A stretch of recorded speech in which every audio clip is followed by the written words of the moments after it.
Embrace. Put your hands together.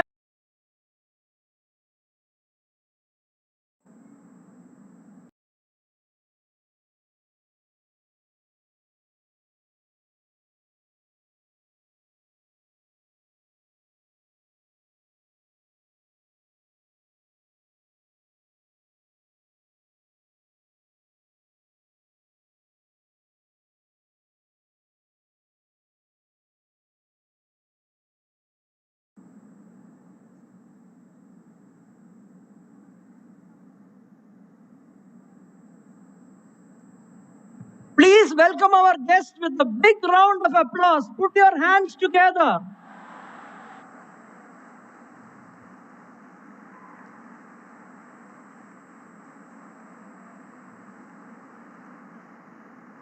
Put your hands together for an outstanding leader of our country. I request Professor C. Parameswaran, Dr. Shankaran, Professor Shashankan Ramanathan, Swami Shankaramritanandapuri, Air Commodore Satish Menon to please come on to the dais.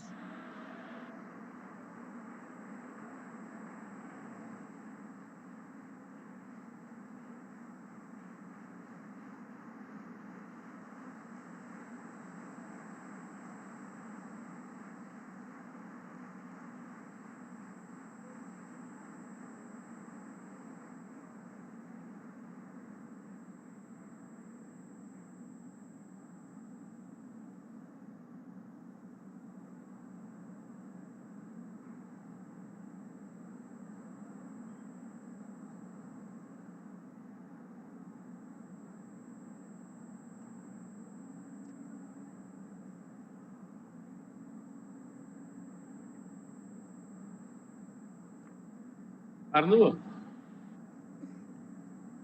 betul ya?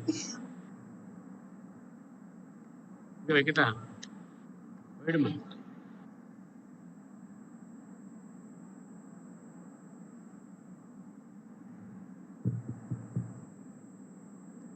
Om Namah Shivaya, Om Amriteshwariye Namaha. A very warm welcome to one and all for the launch of the Community Outreach Initiative of Amrita Vidyapeetham Coimbatore Campus Alive. I request the dignitaries on the dais to light the lamp. Audience, please rise for the lighting of the lamp and the prayer that will immediately follow the lighting of the lamp. Please remain standing for the prayer after the lighting of the lamp.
ध्यायामो धवलावगुण्ठनवतीं तेजोमयीं नैष्टिकीं स्निग्धापाङ्गविलोकिनीं भगवतीं मन्दस्मितश्रीमुखीं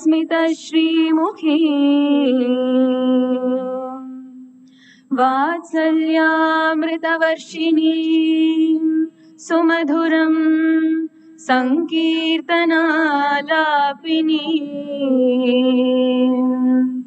श्यामाङ्गीं मधुसिक्तसूक्तिम् अमृतानन्दात्मिकामीश्वरीम् ॐ अमृतेश्वर्यै नमः। ॐ अमृतेश्वर्यै नमः। ॐ अमृतेश्वर्यै नमः।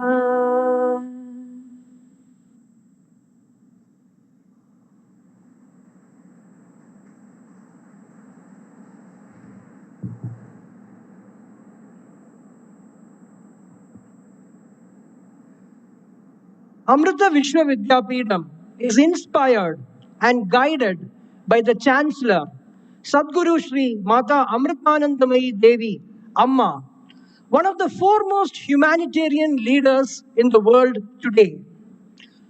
Under Amma's inspiring leadership, Amrita Vidyapeetham has scaled great heights, emerging as the top private university in India and the fifth best university in the national rankings of the Government of India. Amma's vision for education rests on three pillars: education for life, compassion-driven research, and global impact. Today, we are going to see one of the activities towards the education for life. May I request Professor C. Parameswaran, Principal Director, Corporate and Industry Relations of Amrita Vidyapeetham, to formally welcome the gathering.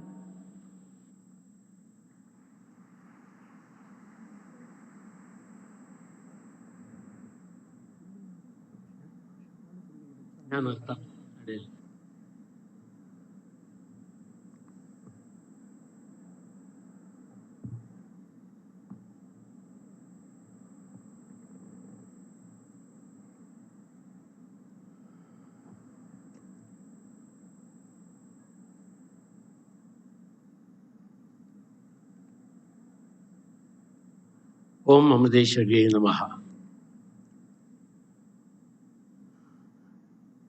A very good morning to one and all present here. Today, we have assembled here to welcome a remarkable, highly distinguished guest who hardly needs introduction for anyone living in Tamil Nadu. It is said, your actions speak louder than your words.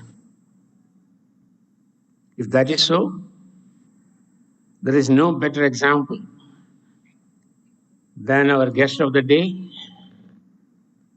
Sri K. Annamalai IPS,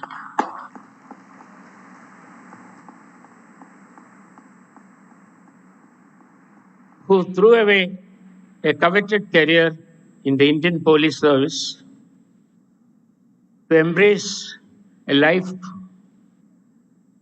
full of challenges, uncertainties, and undulations inherent in the political landscape of this country, but also at the same time offers immense opportunities to set things right, opportunity to prevent people and systems from falling prey to machinations of unscrupulous politicians who have no remorse or compunction in manipulating every situation to satisfy their selfish ends. I welcome Sri Annamalai IPS to our midst.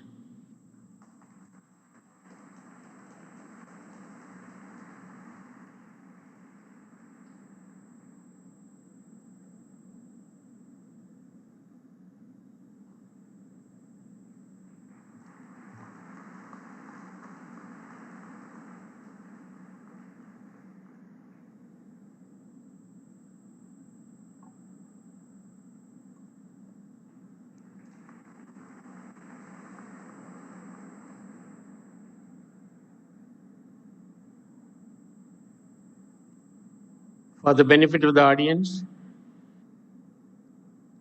I would like to briefly introduce our guest, Sri Annamalai. Sri Annamalai is 38, very young, born at Thotampatti village of Karur district in Tamil Nadu, hails from an agricultural family. He is a mechanical engineer from PhD College of Technology with an MBA from IM Lucknow. He joined the civil services as an IPS officer in 2011, and at the time of resigning from service was a deputy commissioner of Bangalore South. Sri Annamalai had just about a decade-long service, but it was rather illustrious, and he was fondly called a Singham lion by the people of Karnataka.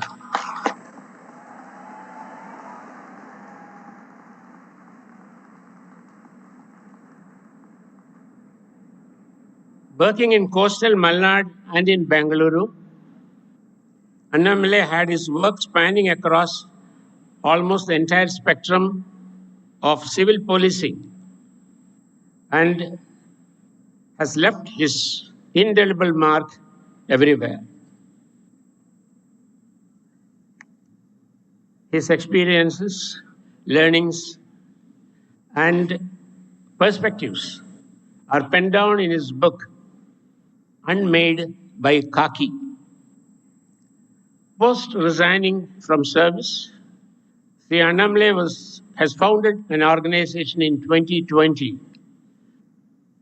called the We the Leaders, WTL, focusing on supporting and empowering the rural youth and farmers. WTL currently operates in a few districts of Tamil Nadu and is well poised to expand throughout the state and across the border as well. The primary focus of WTL is as follows: skilling from job seeking in stage 1 to job creation in stage 2, dialogue for development, organic farming, living with the needs in control, and an alternate model of development. Incidentally, Sri Annamalai is also a recipient of Esprit du Corps Award at Lal Bahadur Shastri National Academy for Administration, Missouri, for being chosen as a best officer trainee for exhibiting leadership qualities among the IAS, IPS, and IFS batches in 2011. He was also awarded the Vice President of India Award in 2013 at the National Police Academy, Hyderabad. In line with his principles of honesty, discipline, and desire for human upliftment, he chose to work for the country and its people by entering into the political arena of Tamil Nadu. Currently, he heads the Tamil Nadu BJP, championing the cause of the downtrodden and the underprivileged in the state. Once again, I welcome you, sir, to this function. I would like to welcome all the dignitaries who have accompanied Sri Annamalai to this beautiful campus. On the Amrita side, I welcome our registrar, Dr. Shankaran, Dean Engineering, Dr. Shashankan, Campus Director, Air Commodore Satish Menon, and also Uday Shankar from the Agricultural College, all the brahmacharis of the ashram, the faculty, the staff, and a very eager, earnest, and enthusiastic assemblage of students who I'm sure will be immensely benefited from today's address by Sri Annamalai, who represents service before self. In fact, it is in line with our Chancellor's exhortation, summarized in a simple but very powerful and inspiring quote. I quote, "The beauty and charm of selfless service should not die away from the face of this earth. The world should know that a life of dedication is possible, that a life inspired by love and service to humanity is possible." Unquote. The audience assembled here will have the benefit of watching the launch of Alive, Amrita Learning to Integrate Values and Excellence, which is an integrated and mandatory community outreach program for all the students of Amrita, and especially for those who have assembled here first and second year, numbering over 2,000 plus in Coimbatore campus alone. All the students will be divided into groups. Each of these groups will be mentored by faculty and experts. On a weekly basis, depending on the activity, a specific number of hours will be earmarked in the timetable for the students to engage in those activities. Alive will initially focus on the following areas: Amala Bharatam, Swachh Bharat Initiative and cleanup drive of public premises. A vow to clean India started way back in 2010. Public toilets were constructed in and around Annamalai village, initially at the cost of rupees 10 lakhs. Green Club, nurturing the nature. It introduces planting of trees, visit to Walayar Forest, nature photography competitions, organic farming that includes vegetable cultivation in the campus. The third is the Amrita Quench, water harvesting and conservation project. Fighting against social ills, an awareness campaign against drug abuse and alcoholism in the nearby villages. And the last one is Care to Care, volunteering to serve old age homes, cancer wards, orphanages, and serve the mentally and physically challenged. all very laudable objectives. I shall be failing in my duty if I don't mention about the force, the power behind such laudable activities. Of course, you know it even before I utter that magic word, Amma, our Chancellor, who is the embodiment of all that is good and virtuous, compassionate and selfless, and in whose Sankalpa this university, Amrita Vidyapeetham, is born. Nurtured, grew up from its infancy in 1994 at this very campus as an engineering college with just about 108 students and 13 faculty. Then spread over 50 acres to its present status of being a deemed university with over 24,000 students, 1,800 faculty, spread across 8 campuses located at Amritapuri, Kochi, Chennai, Bangalore, Mysore, Amaravati, and Faridabad, which is recently inaugurated by our Honorable Prime Minister of India, besides Coimbatore, which is main campus and the headquarters of the university. Amrita conducts over 200 UG, PG, and doctoral programs, and currently it has over 800 PhD holders as faculty in the university across all campuses. The total land area is over 1,000 acres with a built-up space of 10 million square feet. As Dr.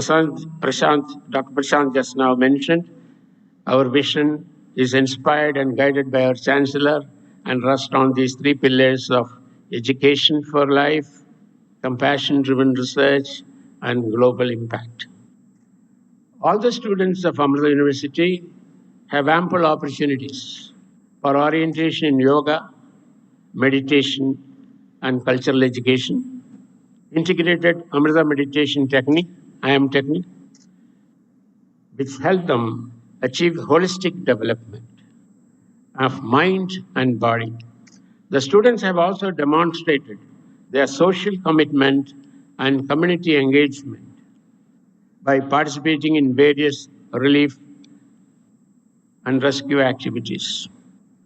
As far as the research is concerned, it's a very significant activity in our university.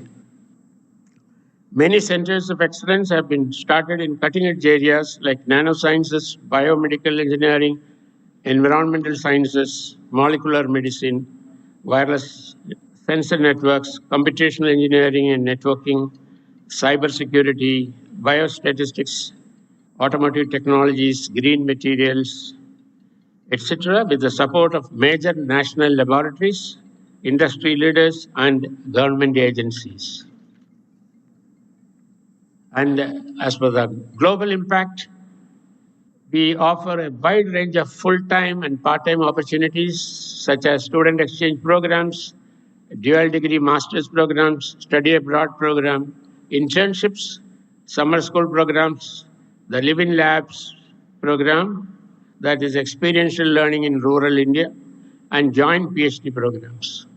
So far, the institution has hosted a number of students from many international institutions in India. A word about the status of the university in terms of ranking and accreditation. I believe it may not be out of place for the benefit of our guests. The university has been re-accredited in 2021 by NAC, National Assessment and Accreditation Council, with A++ grade, with a score of 3.7 out of 4 for all its campuses and programs in the 3rd cycle. Amrita is also ranked as the 5th best university in India in the National Institutional Ranking Framework, NIRF, of Ministry of Education, Government of India in 2022. For the past 5 years, Amrita has been ranked as one of the top universities consistently. Besides these rankings, in the international arena, Time Higher Education, THE, which is the only agency and global integrator to assess a university's progress towards United Nations 17 Sustainable Development Goals, THE has rated Amrita as #1 in India and 41st in the world. In addition to inauguration of LI, Sri Annamalai will deliver a talk on the role of Guru in shaping an individual and the nation. The topic is very relevant to Amrita since the university is born out of the resolve of a universal Guru, that's Amma. The topic is equally relevant to all the students assembled here as you are all beginning to embark on the journey of your life, how you can set your goals in life, plan your career, develop your value systems, and ultimately align your aspirations and growth not only towards your own good, but also for the good of the nation and its people. All form part of today's topic. I'm sure Sri Annamalai will have a lot to talk on the subject. I don't want to come in between his address and my welcome. Therefore, I'm concluding this once again, welcoming each and every one of you to this day's program. Jai Hind, Namah Shivaya.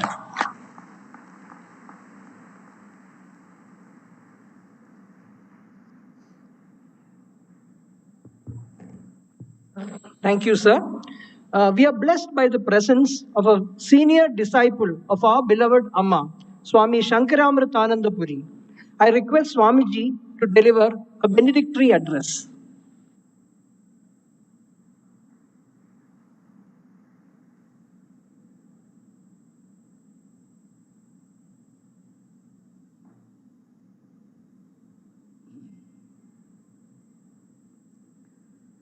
ॐ अविद्यानामन्तस्तिमिरमिहिरद्वीपनगरी जडानां चैतन्यस्तबकमकरन्दस्रुतिझरीं दरिद्राणां चिन्तामणिगुणनिका जन्मजलधौ निमग्नानां दंष्ट्रामृरिपुवराहस्य भवति भवानि त्वं दासे मयि वितरदृष्टिं सकरुणाम् स्तोतुं वाञ्छन् कथयति भवानि त्वमिति अहं तदैव त्वं तस्मै दिशसि निजसायुज्यपदवीं मुकुन्दब्रह्मेन्द्रस्फुटमुकुटनीराजितपदाम्. My humble prostrations at the lotus feet of my Guru, Amma. My pranams to our chief guest, Sri Annamalai ji, and all the dignitaries on the dais and off the dais. My humble pranams to all the enthusiastic students and faculties who are gathered over here. I'm extremely happy to be here with an inquisitive and enthusiastic group of students and others on this auspicious day, the inaugural day for the chapter of Alive in Etimade campus. I hope this will spread to the other campuses also. The purpose is very interesting. It is in line with the Indian thinking.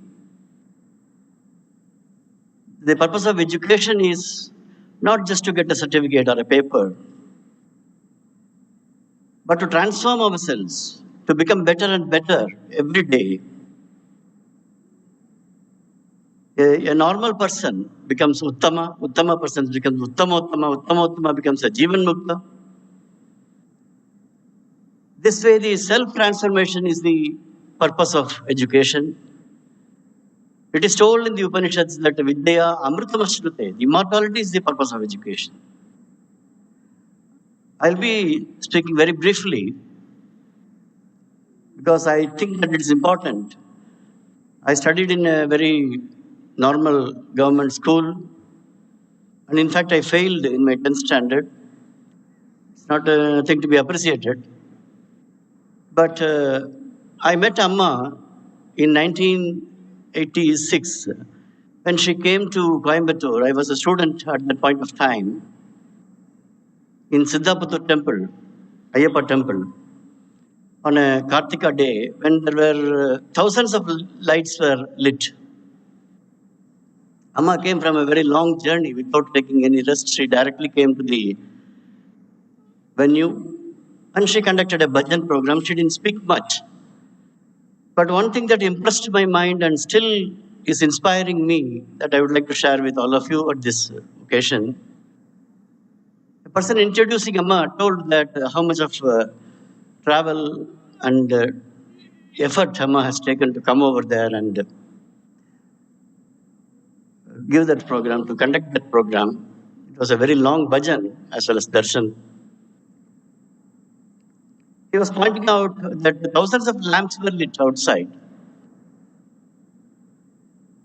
That's a part of the temple culture. But Amma has come to light the lamp in the hearts of everyone. Lighting the lamp outside is important, but that is not that important other than if you do not light your lamp within yourself. Avidyanam antastabira mihiradvipanagari. She is the light within every one of us. To kindle the knowledge in each one of us, she is tirelessly working. Every second, every day, there is no rest for Amma. All that she is doing and aiming is only towards this goal, towards lighting the lamp within ourselves, which is the purpose told in the Upanishads as well. Vidya Amrita Mashnute. How to achieve that? That's a big ideology. But how to put it into practice? It is told in Bhagavad Gita, in the concluding verse by Veda Vyasa. Yatra Yogeshwara Krishno, Yatra Partho Dhanurdhara, Tatra Sri Vijayo Bhutir Dhruva Nitir Matir. This is the final verse in Bhagavad Gita. Where there is Lord Krishna, where there is Arjuna with his bow, there is sure success, all auspiciousness. Tatra Sri Vijayaha Bhutihi, prosperity. Dhruvanitihi, certainly this will happen. Two things are necessary for the success, as told by Veda Vyasa. One is the conscious effort, self-effort. That is represented by Arjuna. The second one is the divine grace. Even if you put efforts, the God's grace is very necessary for the completion of for anything. Onnu sramam cheda neram devam nannai sahayichu purnamaki. It is told in Gita Sara in Malayalam, which conveys the same meaning. When we try hard, when we work hard sincerely, when we practice the higher values of life, which is represented by Arjuna, the divine grace is represented by Lord Krishna. When these two factors combine, when the self-effort, a sincere, honest, patriotic efforts are done, it is supported by God and the completion is done by God's grace. So there's a big message told in Bhagavad Gita that all our efforts should be combined with the divine grace. We must do everything as a prayerful attitude and surrender to God, whatever action that we do. So that will make our life complete. That will uplift the society. I think the purpose of Alive, it was briefly described by Sri Parameswaranji.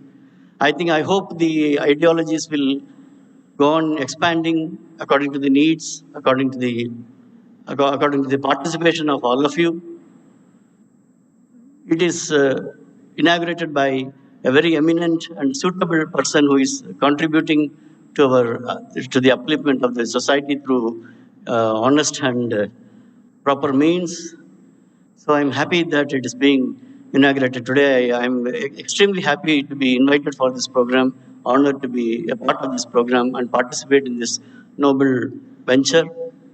I pray to Amma that she might shower her merciful blessings for the efforts that is taken, and hope that it will flourish and continue and expand further and further for the benefit of everyone, for the transformation of everyone, for the upliftment of our whole, the great country, Bharat.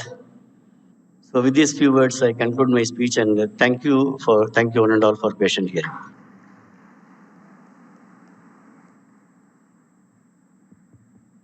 Thank you, Swamiji. There is a huge synergy between the activities that is envisaged in Alive and the foundation that is run by Sri K. Annamalai IPS, We the Leader Foundation.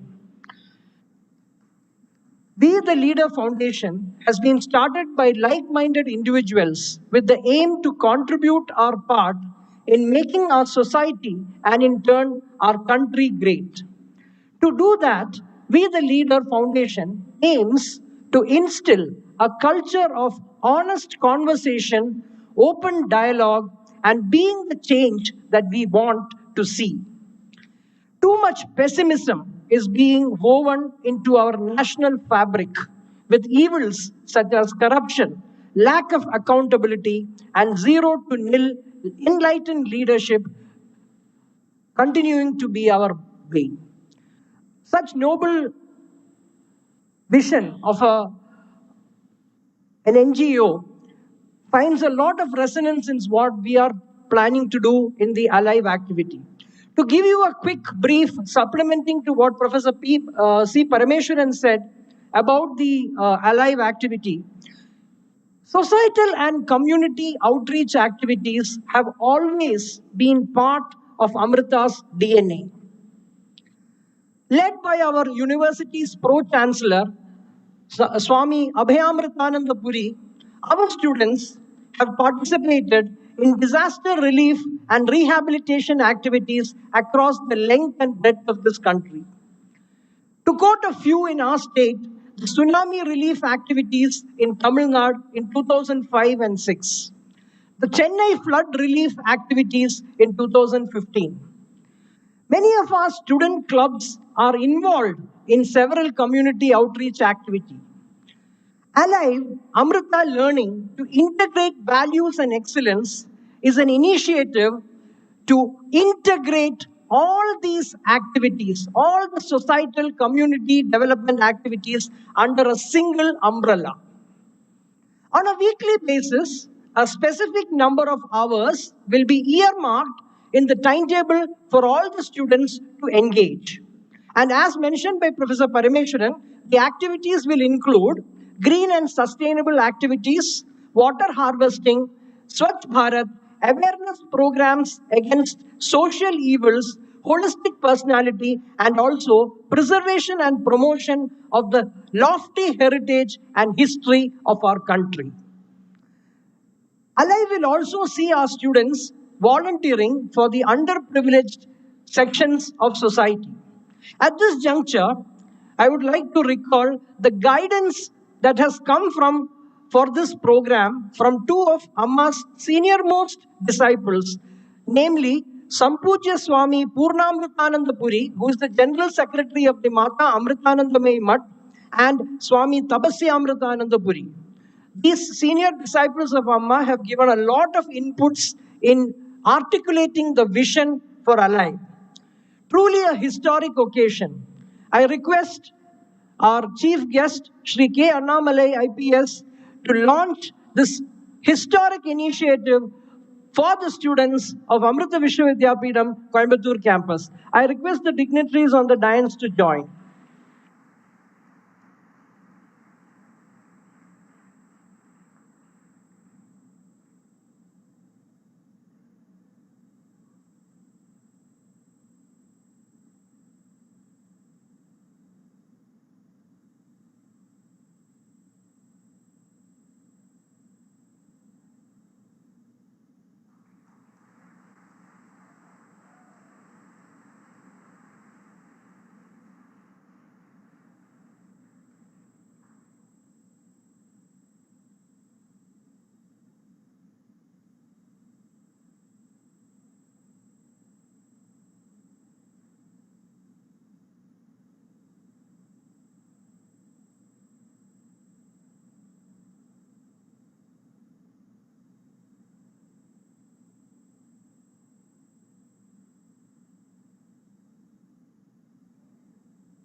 Now the moment that we have all been eagerly waiting for. I request Sri K. Annamalai, founder We the Leader Foundation, an outstanding leader, to speak on this occasion, to inspire the audience with his address on role of Guru in shaping an individual and nation.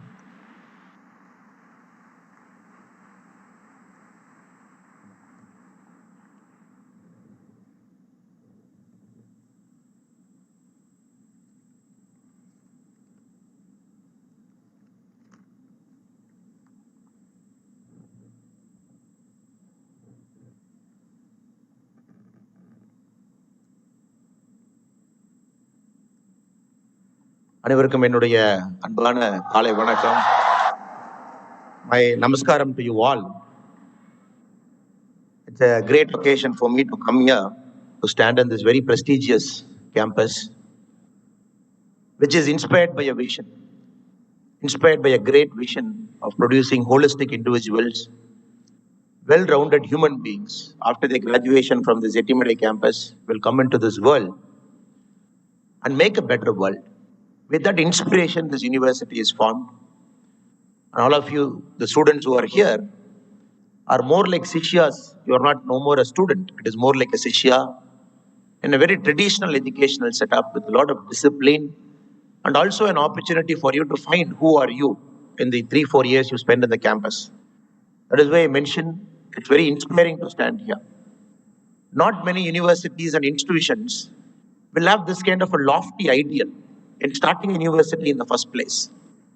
Many universities are started and for different reasons. But Amrita Institute and University is very special, and you are very privileged to spend your early part of your life, especially the 3 years, 4 years in your growth stage, in this wonderful place with a lot of inspiration.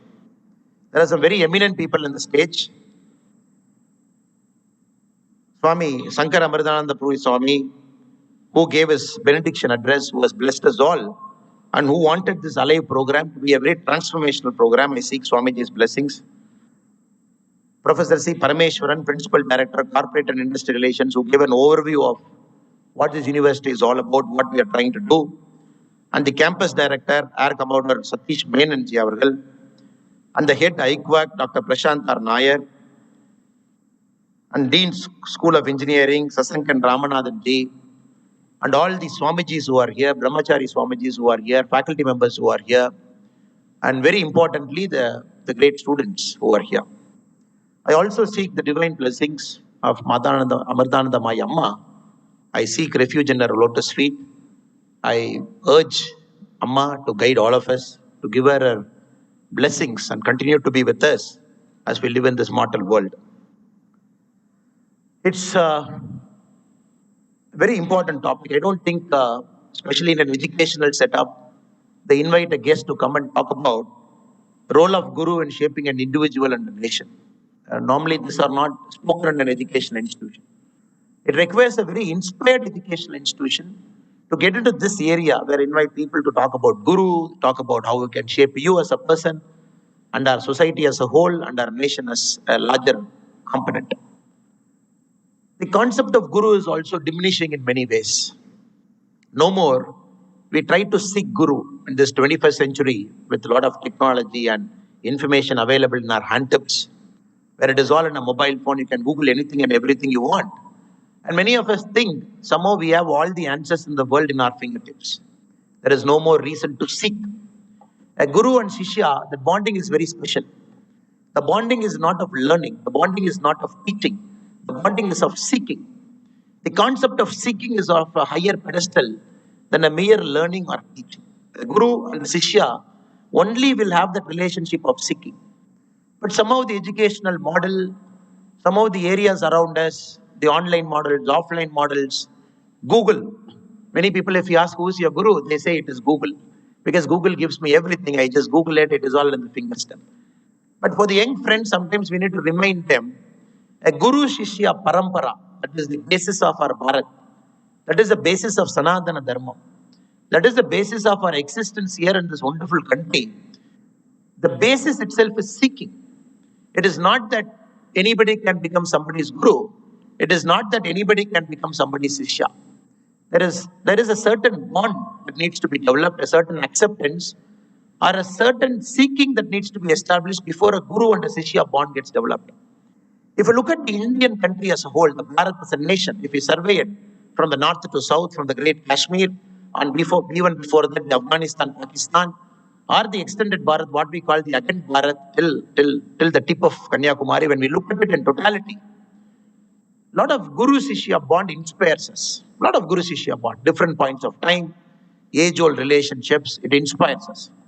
Even the great emperors, great kings who ruled our nation, if we take inspiration from them, from our history books, we always see the great kings and the emperors, they had a Rajguru along with them. No kings operated alone, no emperors operated alone. They all had a Rajguru with them, who operated them, who guided them, who counseled them, who gave them good piece of advice. So the kings knew what to do at what point of time. If you look at some of the great minds like Adi Shankara is not a distant person to us, born very close to us. He has traveled the whole area, he has traveled the length and breadth of Bharat. If you look at the history of Adi Shankara, we all know, when Adi Shankara at the age of 2, he started speaking Sanskrit very fluently. At the age of 4, he started reciting all the 4 holy Vedas. That is impossible for, if we can classify somebody as a human being. Age of 2, you start speaking fluent Sanskrit. Age of 4, you start speaking all the 4 Vedas. At the age of 12, he left his home. He took permission from his mother. He said he wants to seek, he wants to find his Guru, he wants to travel this whole country length and breadth, he wants to walk, he wants to get an inspiration, he wants to find who he is, he wants to find what is he born for, he wants to find what he intends to do with his life. The journey from the age of 12, it took him across different parts of India. In the Narmada, mighty Narmada river, he found his Guru, Govind Bhagavad Pada. He found his Guru. But also he found his Guru in the unlikeliest of circumstances. When his Guru was meditating in a cave, when the Narmada was flooding, he was able to stop the flooding. So the Guru find a Shishya, the Shishya find a Guru. Then Adi Shankara's life became a transformational life. He was able to take out our Sanatana Dharma, go and spread it across the length and breadth of the country. He was not only able to spread it, he was also able to create, institutionalize the centers of learning in the north, south, east, and west, in the Sringeri, in Dwaraka, in Joshimath, in Puri, in all the 4 corners of our India. He was able to keep that institutionalized form of worship. He was able to create Sri Chakra. He was able to take Sanatana Dharma to the next level, especially when Sanatana Dharma was under severe threat. In Adi Shankara's time, we all know the concept of Sanatana Dharma, because of which we are sitting here, because of which we are in a traditional Guru Shishya Parampara, because of which we have a family bonding, because of which we live a very institutional life in a social setting. When it was under severe strain, Sanatana Dharma found itself an Adi Shankaracharya. Sanatana Dharma itself gave a Guru to Adi Shankaracharya. So Guru Shishya Parampara, it made Adi Shankaracharya better. Though a person at the age of 2, he knows things. At the age of 4, he knows all the Vedas. At the age of 12, he had the courage and the audacity to leave his comfort zone, travel across the country, see things. But even then, they wanted a Guru. No person is complete till he finds his Guru. In fact, if I can go one step further and say, your life begins the day you understand who is your Guru. Your life begins the day. Till then, it is an experimentation. Till then, it is seeking. Till then, it is finding. Till then, it is solace seeking. The day you find your Guru, the same day you will come to know why are you born on this earth and what are you intending to do. This institution itself is a classic example of a Guru Shishya Parampara. Amma is there. If you look at our whole institution, it is all very highly accomplished human beings. The first 20, 30 years of their life, very highly accomplished. Very highly accomplished. We have an Air Commodore. We had somebody who worked in the very highest of technical institutions in the aircraft industry. We all have people here, people who, somebody left a job in US, they came here. So all these people who are sitting here are classic examples of Shishya. And the classic example of Shishya in your institution itself is you have Dean 1, Dean 2, Dean 3, you have Dean 3s and 3 deans in the campus. You have 3 directors in the campus, Director 1, Director 2, Director 3 in the campus. If I have to look at their salary statement, if I am requesting a registrar Can we have a look at the salary statement of all the eminent gentlemen who are sitting here? They don't draw a salary. They do all this as a service. They are in this institution because they want to further the knowledge. They want to take the knowledge to the next level. And they go by the original philosophy of Sanatana Dharma, which classifies our life into 4 parts. You can be a small kid, then you live a life of brahmachari, then you live a life of grihastha. The final life, you have to live your life away from all the worldly beings. Whatever you have earned, whatever name and fame you have created, whatever money that you have earned for yourself, or whatever accomplishments the world has given you, the final part of our life has to be away from all these worldly beings. That is why we say you go for vanavasa. You leave everything, you go to a forest. Doesn't mean all of us have to go to a forest and leave. It doesn't mean that way. All of us have to find a deep forest, find a tree, go sit under the tree and start chanting Om Namah Shivaya. It didn't mean that. It meant the final part of our life is all about giving back. The final part of our life is all about detachment. That is what Vanavasa means. And exactly the eminent gentlemen who are sitting in the stage with me here, whom I am having the privilege to share the stage with here, are part of that parampara, part of that Sanatana Dharma. That is why very eminently we can call all of them as very eminent Sishya of the great Amma. We can keep going examples after example. Swami Vivekananda, who is one of the single biggest inspiration for all the youth who are sitting here. Our life is not complete till we read Swami Vivekananda, imbibe his values. But even if we go into Swami Vivekananda's life, who made Swami Vivekananda? How did Narendranath Datta become Swami Vivekananda? He was a Narendranath Datta till 1881.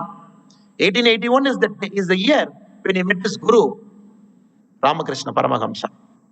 Till he met his Guru, we are incomplete. We might have knowledge. We might have divine blessings. We are trying to understand what are we trying to do with our gift, do with our knowledge.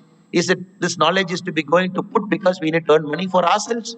Are we going to use the knowledge that we have earned to further our pride and accomplishments? Are we using this to gain name and fame for ourselves? Swami Vivekananda was also a person like that till 1881. He was trying to understand what is he trying to do with his life. But many a times we all know the Guru Sishya meeting is mostly accidental. The old Chinese proverb says, when the student is ready, the master will come. Many times we keep wondering, who's my master? Is my master coming? Is he my master? He is my master? The very famous Chinese proverb goes by this adage, when the student is ready, the master will arrive, the master will come. Many times it is we, the Sishyas, who try to make sure that we are ready for that moment. It is exactly like that Narendra Datta, 1881, accidentally, he met Ramakrishna Paramahamsa. The next, he didn't get much time with his Guru.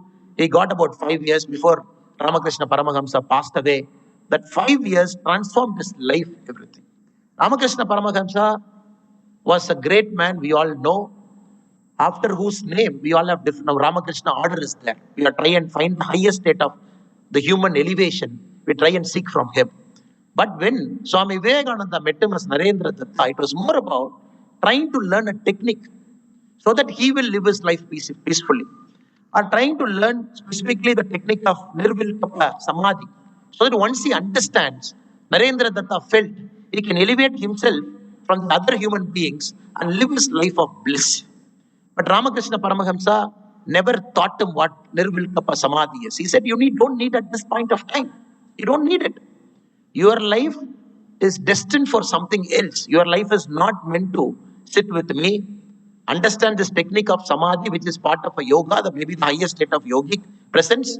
Learn Samadhi, sit here, do meditation in Belur or in Calcutta, and then seek happiness for yourself and live your life of contentment. Your life is not meant to be that. Your life is something else. You are not supposed to learn Samadhi now. Your life is supposed to uplift souls, supposed to travel, meet people, elevate human potential and possibilities. The 5 years he spent with Ramakrishna Paramahamsa, it made Swami Narendra Datta to transform into Swami Vivekananda. It gave him the highest possible existence of life. The status where you meet all the human beings, inspired. That took Swami Vivekananda after his Guru died. 1893, he went to Chicago, the World Parliament of Religions. Not only that, he traveled 2 major travels, one to America, one to Europe, till 1902. Then he came back. Again, he traveled across the length and breadth of our country. He inspired human beings. He made them to see higher possibilities. He made many human beings to come out of mundane lives. He made human beings to live a life of a coexistence, live a life of harmony, live a life that is of useful to the other human being. So we have to understand the transformation of Swami Vivekananda happened after he met his guru, Ramakrishna Paramahamsa. We also have one more gentleman by the name Narendra Datta. There was one Narendra Datta who was born much before. There was another Narendra who was born in 1950 in a small town in Gujarat. This Narendra also wanted to seek a guru. This Narendra also felt he needs to join Ramakrishna mission. This Narendra also felt that he has to live his life of service. This Narendra attempted 2 times in his life to take the life of a monk. 1950, after he was born, his life took him to different places. At the age of 17, he left his home, wandered around the country, saw Himalayas, traveled extensively to Belur, got inspired there, came back to his home at the age of 19, lived in his home for one night. After his travel, he came to his home, lived for one night, ate his mother's meal for dinner. Next day morning, he told his mother, I'm leaving. Then he joined the Sangha. He was doing a lot of phenomenal social work. Emergency came. He felt he doesn't want a life of this.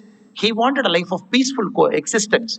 He wanted to be a monk, wanted to get into Ramakrishna order.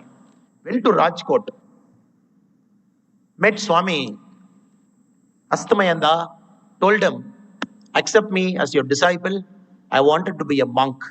The Swami told him the same thing what Ramakrishna Paramahansa said to Swami Vivekananda in 1881.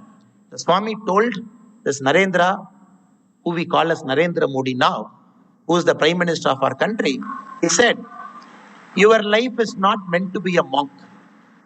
Your life is not meant to be a monk. Your life is something different. So I am not going to admit you as my disciple. And neither is the Ramakrishna order going to admit you. And wherever you become a monk with us, your life is a life of changing millions and crores of people's destiny. Go and find that life. Went out. After 7 years, again he came back. Again he said, I want to become a monk. Again the Swamiji said, I am not going to admit you. You got to find your reason for birth. The moment you find it, crores of people's life is going to get transformed. You are a chosen one from the God, which I can understand. Your place is not among us or not to be a monk. Now we all know the Prime Minister of our country, Narendra Modi now. 72, 1950 born. 2 times he was not allowed to enter and become a monk, become a disciple. Then probably Narendra Modi ji found out his life's true calling. At the age of 35, 1985, he joined the BJP party in Gujarat. Then the rest is history. Now we are looking at a man for 22 years continuously. Nobody in a democratic setup was either the chief minister or the prime minister of a nation. Nobody in the democratic setup is 22 years and counting and still is changing lives of transformation. Again, the point I'm trying to make here is the role of guru in everybody's life, how they transform you from a normal person or probably a person with potential, but not sure what to do with that potential and elevating you to a larger life.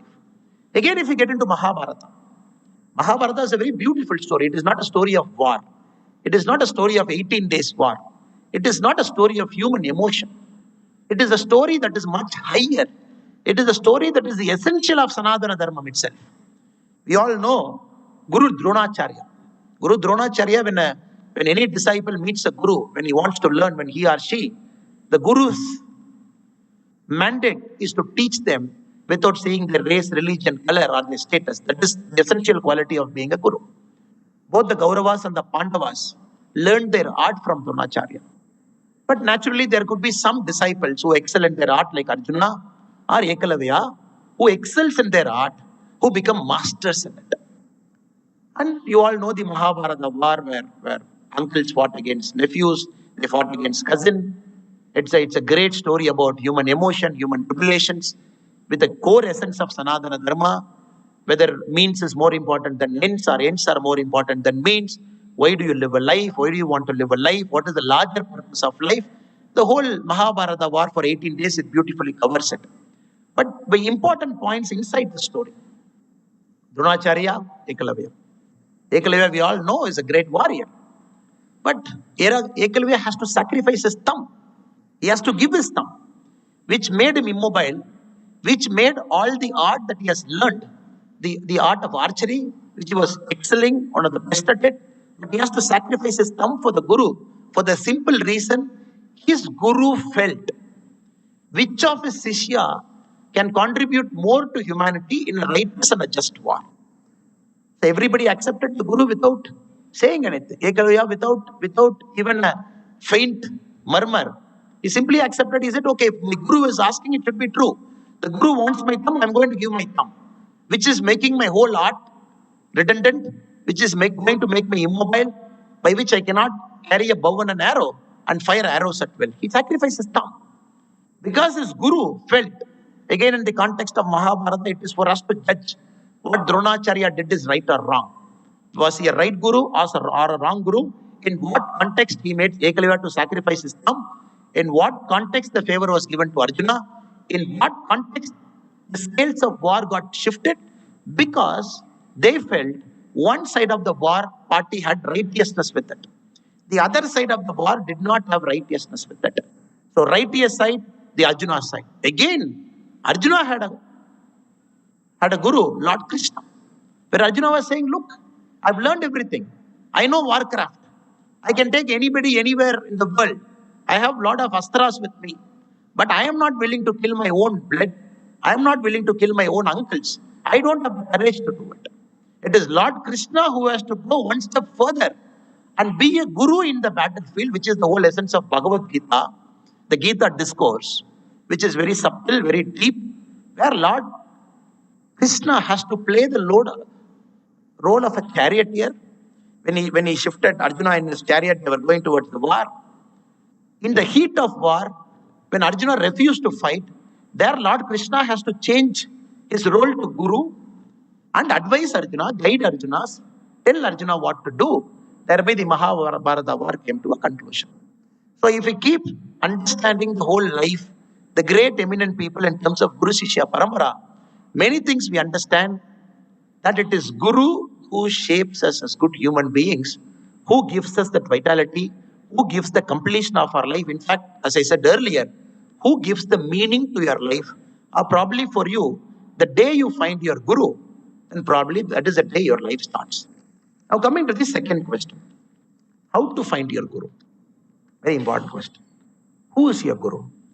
Is teacher your Guru? You are spending 4 or 5 years of your life inside the Annamalai campus. Is your Guru somewhere here? Can father and mother be a Guru? If that is the case, why do we say Mada, Pita, Guru and Daivam? Why have we kept Guru one step above Daivam? So how to find your Guru? We can give examples after examples to tell you, this people had a Guru, this people had his life changed because of a Guru. But the most important and the pertinent question now is how to find your Guru. To find a Guru, we all have to seek. No Guru comes to you. Or as I said, the Chinese proverb, the adage, when the student is ready, the master will come. Even in that, the student has to be ready. The student is ready only when the student gets into the position of seeking.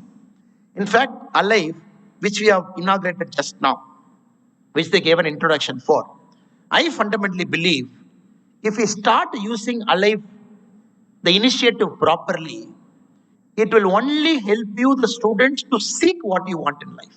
If I ask all the students who are sitting here, how many of you exactly know what you want to do in life? Possibly not many.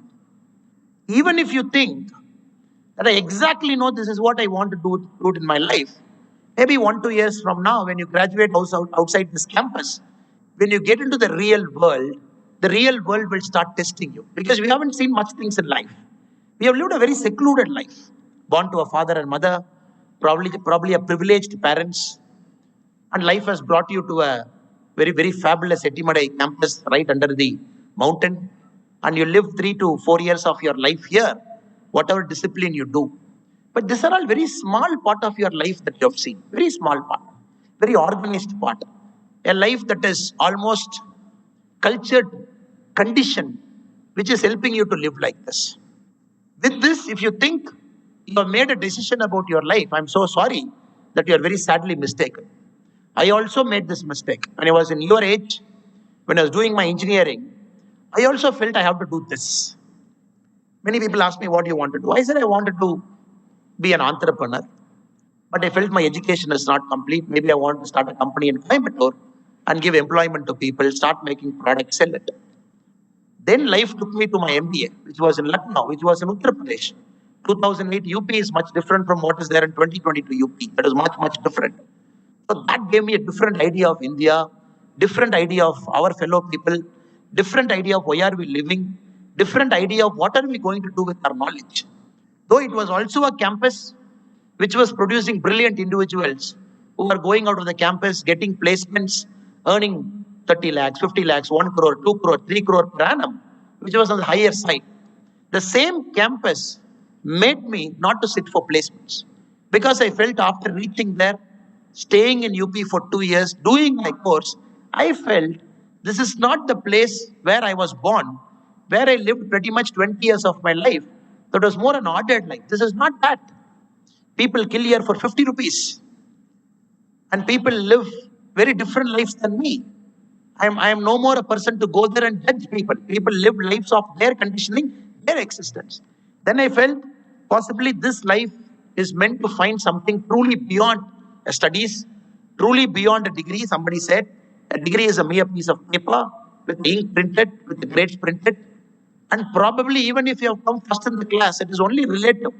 You have come first in the class at this point of time among the 100 people in your class, relative to you, relative to your circumstance, who God has positioned here. But when we put you out in the open world, in the whole universe, under the whole cosmos, then probably you understand it's a bigger people out there, probably a larger data field out there. The ranks don't matter. Rank is only a relative term within the campus. So that is why a degree, we call that as a mere piece of paper with something printed on it. So moment you think that you know what exactly you want to do in your life without traveling, seeking, learning, trying to meet more people, making mistakes, going through life's challenges, probably reaching the success, the failures of life, till then it's a testing cycle for us. But to seek a guru, you should be willing to brave it out. It is not that guru will come when we are in our comfort zone. No guru comes when we sit in our comfort zone.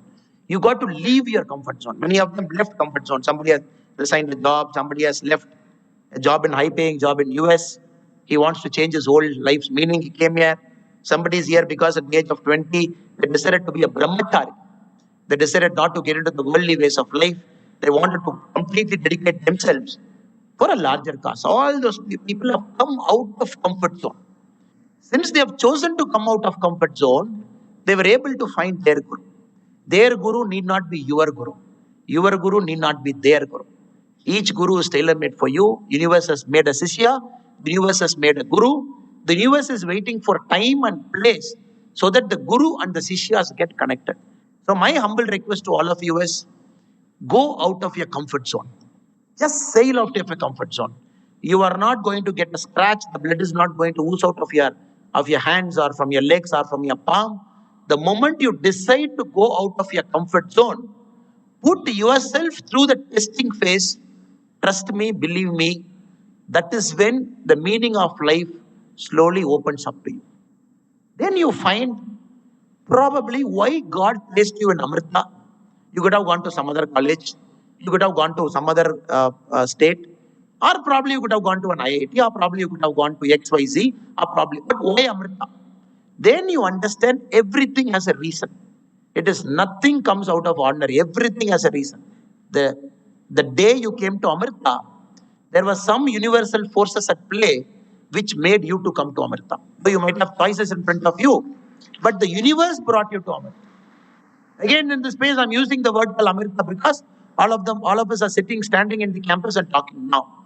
So we don't understand this connection till you go out, put yourself bravely out in the world, challenge yourself, try and find why did you do something till now? Because the universe wants you to do something from now on for which what you did till now matters. Again, I'm repeating what I'm saying. Only when you go out of your comfort zone into the real world, trying to understand what you do, that discomfort will only teach you why you did what you did till now, because it helps you to do what you want to do in the future. So this karmic connection, when you go out your comfort zone, when you start seeking, trust me, believe me, your guru will come to you. Your guru will guide you. Your guru will tell you, he or she, what exactly is the larger purpose of your life and where you want to go. In fact, again, when we look at our history, we look at great emperors. The history books is very kind enough to a lot of great emperors who lived among us. Pages and pages are dedicated to us. But somehow, the education model, especially in Tamil Nadu and other parts of India, education model is not based on the Guru Shishya Parampara. The education model doesn't focus much on the Guru Shishya itself. When you read your textbooks, when you read your college textbook or your school textbooks, you don't see much about Guru Shishya in the textbook. Textbook is more about teaching. There is a teacher and there is a school. You go in the morning, you get taught, you come back in the evening, there is a school bus which will drop you. But in the pages where some of the greatest emperors are mentioned, when we look at Chandragupta Maurya, one of the greatest emperor, but the story about Kautilya is written very less. But Kautilya, who was his guru, who motivated Emperor Chandragupta Maurya to start a dynasty which ruled pretty much the whole of India, which pretty much traveled to the east and west of our country. But Kautilya's role is very important. That is why Kautilya had to write a book called the Arthasastra for his king to guide him on the nuances of administration, nuances of dealing with people, because a guru, more than a Shishya, he had to write a book which we read now. Again, if we go back, not only here, when we jump 2-3 continents, when we enter into the European continent, the very famous book called The Prince, which we call, written by Machiavelli for his prince who was getting into administration. Machiavelli has to write a book called The Prince, which is right or wrong in our own way. Again, an essential guiding philosophical document by the guru for his Shishya, because he wanted his Shishya to follow this. Again, the great Vijayanagara kingdom. When we go to the Vijayanagara kingdom, which was instituted by Hakka and Bukka, we all know the great names of Vijayanagara kingdom who came much later, who fought some of the greatest wars against the Islamic invasion, against the different invasions, who gave us the beautiful Hampi, who gave us some of the beautiful administrative points, but which was founded by the Hakka and Bukka. They had a Rajaguru called the Vidyaranya. And Vidyaranya, the first Rajaguru to Hakka and Bukka, he guided Hakka and Bukka not only to create a dynasty, not only to create a Vijayanagara empire, but also to create an empire which was lasting for centuries. Each subsequent king who came after Hakka and Bukka, like Vidyaranya, each had a guru to guide them. The eminent name Rajaguru was given to them. The Prime Minister, the President, wherever you go, they all have Rajagurus whom they have accepted as their guru, as their moral philosopher to guide them in times of crisis, to guide them in times of opportunities, to guide them in making decisions that benefit humanity as a large. So my request to you, brothers and sisters who are sitting here, to start the process of finding your guru, to start finding the meaning of your life, to start finding why God has created you, to start finding a life of meaning. And more than that, faster you find it, better all the tensions are. Because right now, we live in a very competitive world. As we speak now, I'm sure there could be some faculty members sitting here would be pushing you to attend some workshops or something which will help you in your placements. It must be true. Because third year, fourth year placement is coming. Amrita has to achieve 100% of their placements, correct? Is it true? There will be a placement coordinator sitting in this group. It should be true, correct? There will be a placement coordinator here, probably the CSR head, who will tell you, come on, you got to attend that extra workshop, you got to get 10% placement. True, they are doing their role of an educational institution that you got to get placed 100%. But if one of you among the students here, who takes a bit of time, who goes to the placement office, sits with the placement officer and say, Sir, I want the details of last 20 years in Amrita, the students who got placement. I want the details. And probably you want the phone numbers of all your alumni last 20 years from this campus who got a placement. And probably if a group of friends has got time, you call each of your alumni and ask them, where did you get placed from campus? They will say X company. How long were you in the X company? They will say 2 years. Why did you leave the company? They said, it is not the meaning of my life. I felt bored, I didn't feel happy, I want to do something else. Then probably if you ask your alumni, how many companies you have shifted? Now the numbers are in double digits, there is no more a single digit number now. People are already into double digit shifting of companies. It is the age-old time when people join one company, stick with it for 35, 40 years, they come out unscratched. Now, when you ask your alumni yourself, how many companies you shifted? Do you find happiness? Do you find joy? Do you feel all the money that you are earning? How much of it is going into paying EMIs? How much of it is going into paying EMIs for your flat, for your car? You will find most of them live unhappy lives. The money that you earn, the company that you work, doesn't have any direct proportion to the happiness that you get. The happiness comes in only when you find the true meaning of your life. So probably when you do this exercise, some of you are bold enough, after I leave this talk, bold enough to approach a placement officer and ask him, sir, I want the data. The gentleman speaker who came, he gave all this. I want to check whether it is true or not. I want to put an email to all my alumni, document their life after Amrita. Or any campus, you take any campus randomly. I want to document their 20 years of life, trying to find at which point of time they found happiness. You'll be very surprised. There is a course in Harvard. Trying to find the happiness. Course in Harvard which teaches you how to find happiness with complex mathematical model.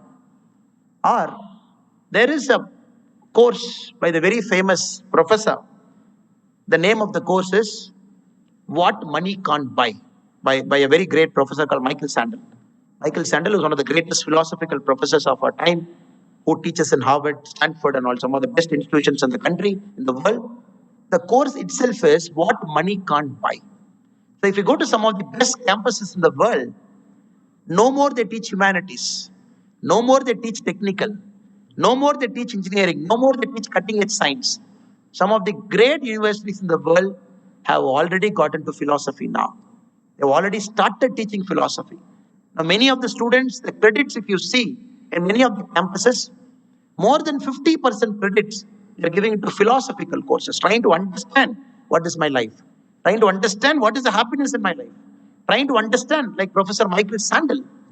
His course you just Google after the speech, Professor Michael Sandel, and his course is one of the highly rated. Not everybody gets a seat. There is a big fight on the campus to get into Michael Sandel's course. He has written a book also for people who can't get into that. He has put all his lectures online for free. You can see all his Michael Sandel's lecture online on YouTube. You can buy a book which goes by the same name, What Money Can't Buy. You can read it. The reason I'm trying to tell you, brothers and sisters, is you should not make the mistake that we made. If we have made about 7-10 years of our life experimenting with life, doing an MBA, doing an engineering, trying to do what we want, then probably doing a job, going there, coming here, trying to see what gives us happiness, you need not travel in the same path. You need not travel. You can be bold enough to risk your life, bold enough to come out of your comfort zone, bold enough to understand what is your life meant for. That is the time, trust me, a guru comes. A guru comes only when we have a certain sense of clarity. And it is not that you will accept your guru. In the case of Narendra Datta, later Swami Vivekananda, he tested his guru. He asked Swami Ramakrishna Paramahamsa, is it true? Are you really a monk? People say you don't touch money. Can I check it? Ramakrishna Paramahamsa said, look, I have crossed my material desires. Money doesn't matter for me. In my mind, 1 paisa is equal to 1,000 crore. I don't see a value difference between both. I did both same. When a person in his highest state of emotion treats 1 paisa and 1,000 crore in the same way, for him money doesn't matter. There is this very famous story where Swami Vivekananda, Narendra Datta, wanted to test Ramakrishna Paramahamsa. So one day, when his guru was not there, he put some coins under his guru's bed. He was observing when Ramakrishna Paramahamsa comes inside the room, when he sits on top of that cloth, what will his mind say? When Ramakrishna Paramahamsa entered the room, when he sat on that bedsheet, immediately he started jumping. He's like, there is something under this. I could feel it in my body. See what it is. Then Swami Vivekananda took his bedsheet. He said, there are coins inside, money. So likewise, it is not that Swami Vivekananda just accepted Ramakrishna Paramahamsa because he's a great man, a great monk. I will accept him as Guru. The testing phase happens. It is not that Ramakrishna Paramahamsa accepted Narendra Datta at the Shishya because for him also a test happened. He said, what do you want to do? Narendra Datta said, I lost my father. I want to make money. How do I make money? Teach me. Ramakrishna Paramahamsa said to him, see, there is a very famous Kali. Go pray to Kali. Kali will give you money. Narendra Datta went to Kali temple, looked at Kali, prayed, I want money. No money. Finally, Ramakrishna Paramahamsa asked him, why you are not getting your money? You are playing Kali, right? Kali should give you money. Sorry.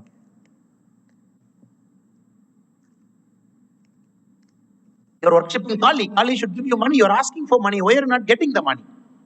Then Narendra Datta said, Guruji, whenever I went before Kali, whenever I wanted to ask money, the moment I saw Kali, the thought of asking money never came. I became blank in front of Kali. So how can I ask money? So Ramakrishna Paramahamsa told, that is a lesson for you. Your life is not meant to be like a merchant, where you will count money, seek happiness in money, seek pleasure in money. So this is a path God is trying to show you through Kali, that your life has to transcend money. In fact, for Chicago also, when Swami Vivekananda was supposed to go for 1893, it is not that Swami Vivekananda got an invitation. The Ramanathapuram king from Tamil Nadu got that invitation. He was asked to come to the World Parliament of Religions to talk about Hinduism, to talk about Sanatana Dharma. So Swami Vivekananda never got that invitation. When the Ramanathapuram Maharaja got that invitation, he felt, I am not the person to represent the Sanatana Dharma or this Hinduism in Chicago, in the World Parliament of Religion. He felt there should be a monk, a true believer in Sanatana Dharma, who should represent one of the greatest religion in the world, in the World Parliament of Religion. Then the Ramanathapuram Maharaja hunted for Swami Vivekananda, brought him to his palace, gave him money to travel to Chicago. The rest is history. When Swami Vivekananda, after he traveled back from Chicago, the one condition Swamiji had was that he has to enter India via Kundukal. Kundukal is a place in the coastal part of Tamil Nadu. That is the only condition Maharaja put. After your great lectures in Chicago, where he spoke about the greatness of Sanatana Dharma, the virtues of Hindu religion, your padam, your lotus feet should touch Tamil soil, should touch this soil before entering India. That is the only condition, which Swami Vivekananda accepted. When he came back, he landed in Kundukal. And again, the second condition the Maharaja put is that your feet should not touch the soil. Your feet should touch my head. You should land on my head. He's a great man with a lot of money, with a territory, with a king, a royal title. But in front of knowledge, in front of wisdom, in front of a monk, in front of a true Shishya, he bent his head. He said, you should touch my head and land on this, which Swami Vivekananda did not accept. Vivekananda said, no, I am not putting my leg on your head. I am going to put my leg here. Even now, when you go to Kundukal, Ramakrishna Mission maintains a very beautiful property, very beautiful place. You can do lovely meditation. It is in Ramanathapuram district.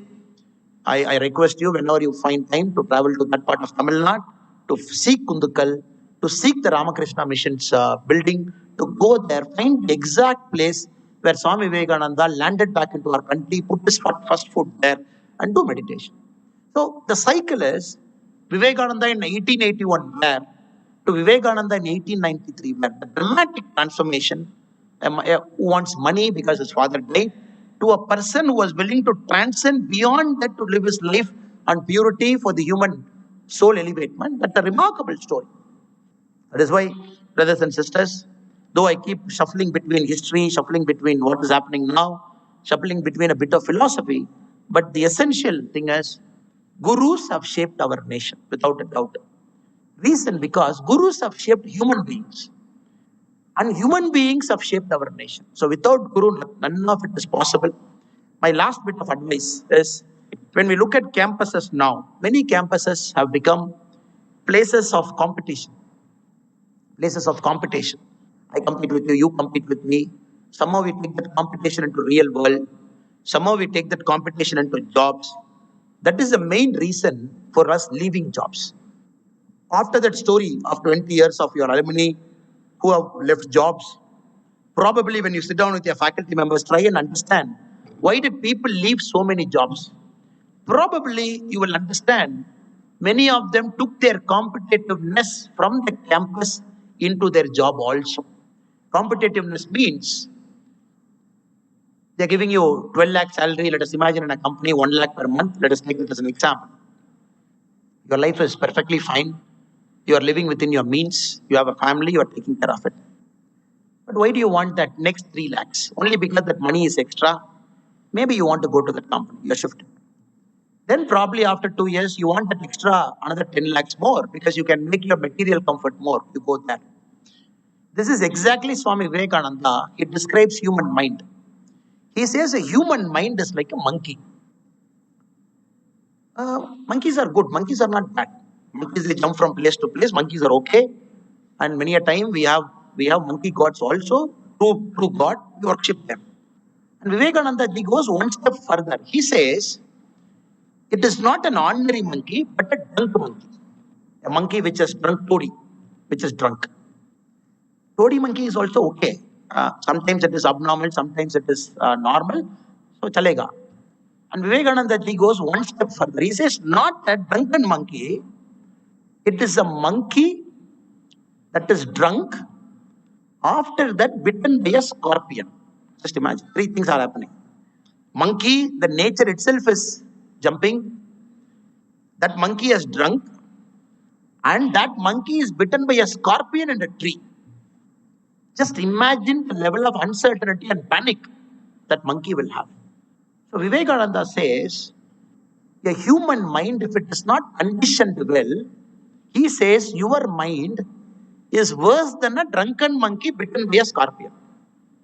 The essence of Vivekananda, the depth of his teaching when he compares human mind, or when he has written the very beautiful treatise for Yoga Sutra, the first English treatise written by Swami Vivekananda himself for Yoga Sutra, especially the first sutra where it talks about mind.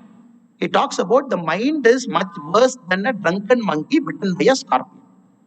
With this mind, when we get into the real world, when we get into a job, when we get into this competition world, just imagine how miserable our lives will be. How miserable our lives will be. Switching jobs, giving more time to a company. Many people live unhappy lives because they're not able to give time to their family. 18 hours, 19 hours, 20 hours goes into a job because you got to earn that promotion, get into the next thing, because you want to earn the brownie point among your colleagues because they say you are hardworking, you are a great person. Some total of it, at the age of 35, 40, we become very blank about life. We don't know what to do. The money is there in the bank account, but the money will not have any use for you. There could be 1 crore, 3 crore, 10 crore, 50 crore in the bank account, but what are we going to do with that money if our life has become hollow? If you live a meaningless life, when the only aim is to switch jobs, the only aim is to earn, live a very small life in a villa. Probably there are 10 villas inside a campus. There are neighbors to you. Which joy are we going to find? We are not going to find any joy. People, gentlemen who are sitting on top of this hall in the chair, they're very joyful. They're very blissful because they have transcended the concept of money defining their life, or transcended the concept of rank defining their lives, or transcended the concept of their colleagues defining their lives.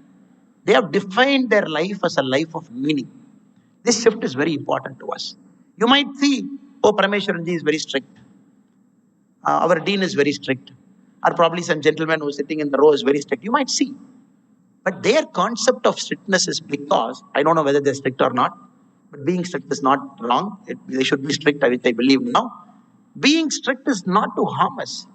Being strict is to help us to guide, help us to push into that path where you truly find what is your destiny. What is your destiny? So, last 50 minutes I'm speaking about this subject. Still many people haven't left this room itself is a miracle. That shows that you all have a very inquisitive mind. These are all not very ordinary topics to speak. Not very ordinary topics to speak. These are not very motivational lectures. You come, you say, you do this. These are all highly philosophical. Highly philosophical. It needs a mature mind. It needs an open mind. It needs an inquisitive mind to at least understand and appreciate what we are trying to do to each other. So thank you for that. Even after 50 minutes, you sitting strong here means that you all have that mind already. You are already in that path. Your mind is already thinking, what is he speaking? What is he telling? What is he talking about? Guru, who is my Guru? How do I find my Guru? My plan is to get to US or probably to a higher study. Nothing wrong. Maybe you will find your Guru there. Or my plan is to get into civil service. You will find your Guru there.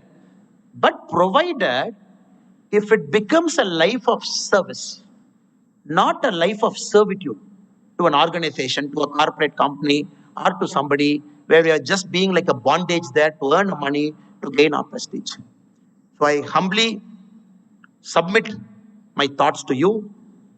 It's a Guru Shishya Parambara. Some of the greatest achievers in our country, in Bharat, they all had gurus who guided them. A guru essentially is more like giving you that 1 degree shift. If an airplane which is starting from Coimbatore today, the pilot will say, no.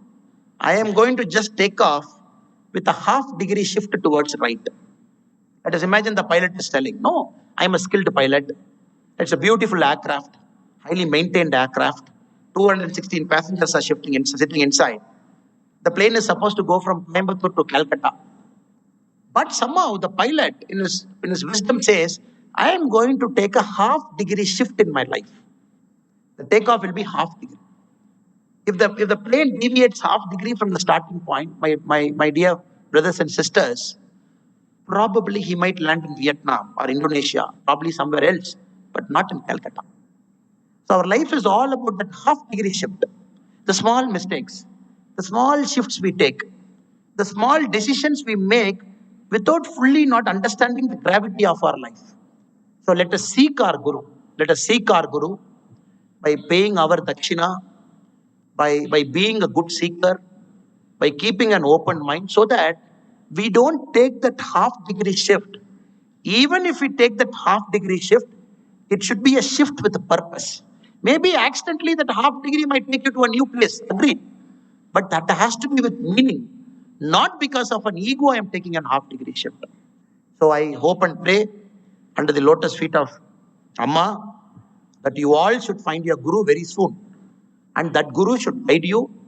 And Guru deserves a dakshana. No Guru works for free.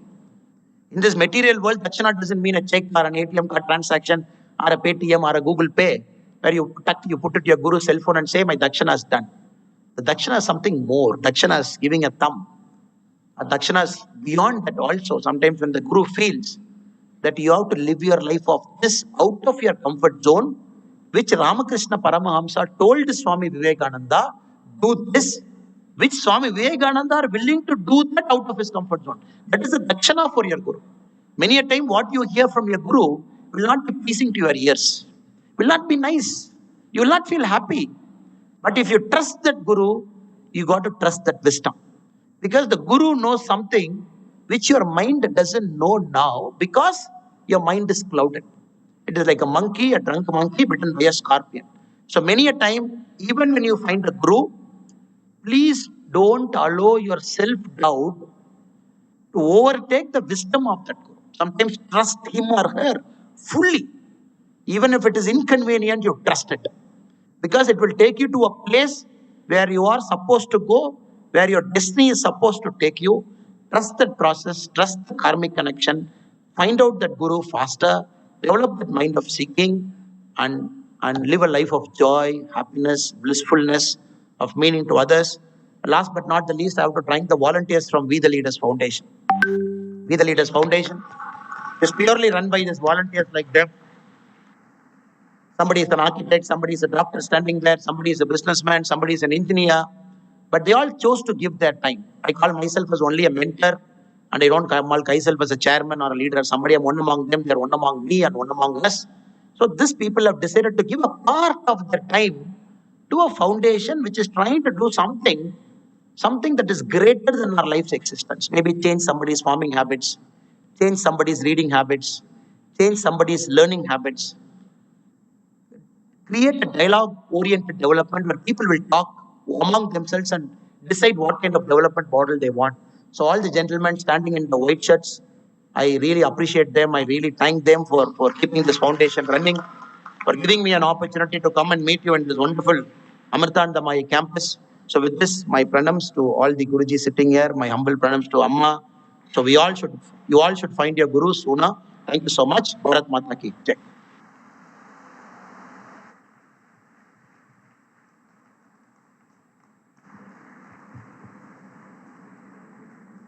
So absolutely awe-inspiring and motivational speech. So we have time for a few questions.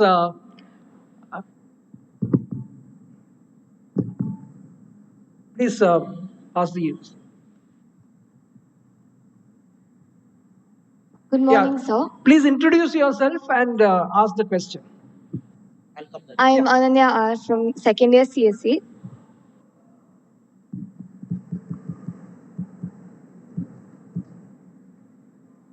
Yeah, go on. Good morning, sir. It's our privilege to have you here. So when students join college, their cognitive skills, emotional skills, and linguistic skills and the personality traits have already been developed. So when we join college, what other skills can we develop? As an individual, what skills can we develop further in our college life? It's a very deep question what our sister is asking. I enter a campus by about age of 17, 18. By the time I enter the campus, many of my neural connections is established in my brain, which we call this plasticity, the brain plasticity, what we call the neurophysics. So my mind is already set by virtue of my 20 years of life or 17 years of life. So how can I better use the 4 years of my campus to develop new skills? In the age-old tradition, Guru Shishya Parampara, the students are supposed to go very early in their life. Unlike now, where we come to a campus at 17 years or in a school we go up and down, day scholar, hostler. So the parents leave their son or daughter to a guru, and that person stays with that guru 14 years, 15 years, till the guru teaches them everything. Then later the Shishya comes out in the real world. That is the essence of Guru Shishya Parampara. Even now there are some schools in Coimbatore, in Tamil Nadu, in other parts of India, which is run on the Guru Shishya Parampara, where you leave a child at the age of 6, age of 7 to a school. The school takes you inside. Even I think the Amrita school also has bit on that side. There are some schools here. And then you live there with a certain break in between. It is all model.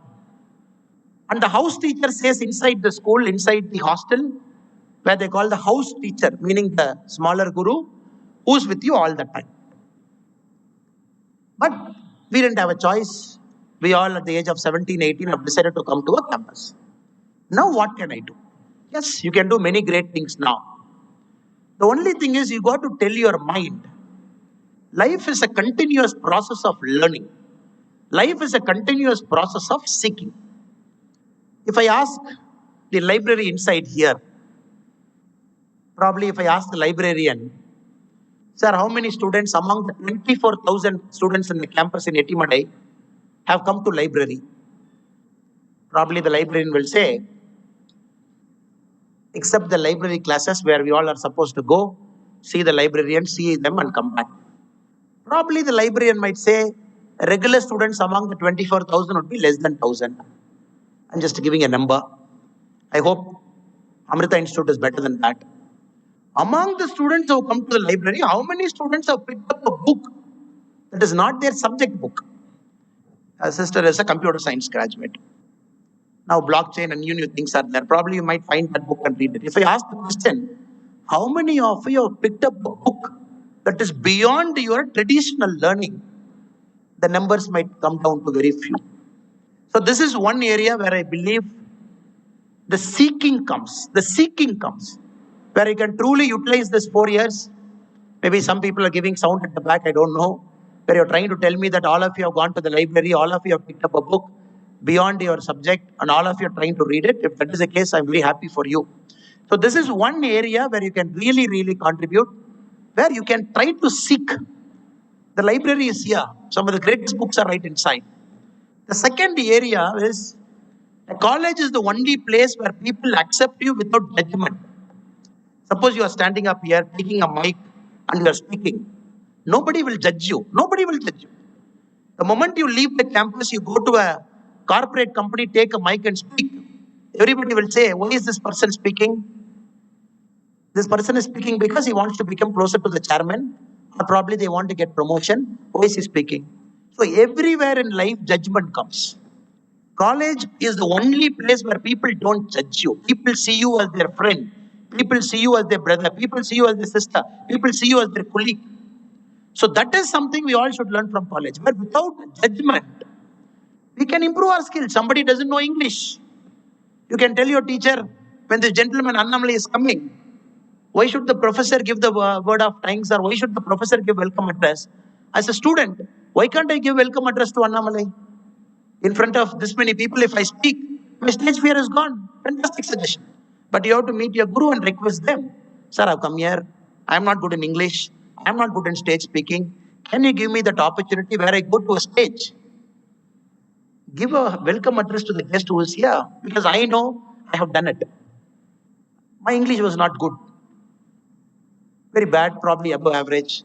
But I thought the only way I can learn better English or probably overcome the stage fear is request my school teacher daily morning, can you allow me in the assembly where I can read the newspaper? Second stage, there little bit of fear is gone. Stage 2. Then in college, you request the professor, will you allow me to go and give the welcome address? I told the professor, the first welcome address, people will laugh because I am half them afraid. I might forget lines. I might still see a piece of paper and read it. It's okay. It's okay. You are here to make mistakes. We are here not to judge you.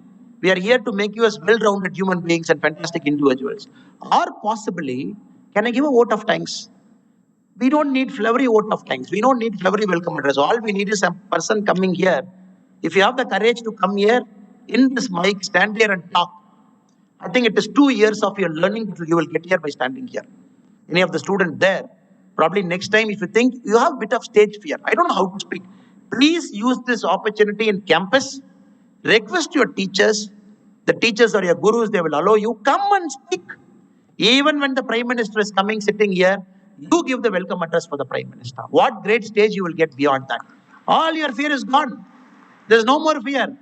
You might come, you might with trepidation, you might walk into the stage with fear. The moment you walk out the stage, you are a different man. You are entering the stage as Narendra Datta. You are walking down as Swami Vivekananda. That will be your life. So that is the second thing you can learn, where without judgment, people accept you. The third thing is you can work on what you want to do in life. You want to become this? Do you have the skills? You might not have the skills. You can work on it. So I would say, even if the neurons are formed, even if the brain plasticity is there, which has achieved a certain degree of maybe 70-80% of formation, but still college often offers you the place where you can explore life, you can seek things, you can become a seeker all throughout. So I hope and pray that all of you try and do it, because I haven't done it. I did a little bit here and there. After coming out of college, I felt I should have used my library better. I should have read books there. I didn't go often to my library. That was a mistake. That is after the campus we all felt. But we have utilized some part of the campus by taking the stage fear out and everything. I hope you will use the 4 years of your life purposefully, because it is not going to come back.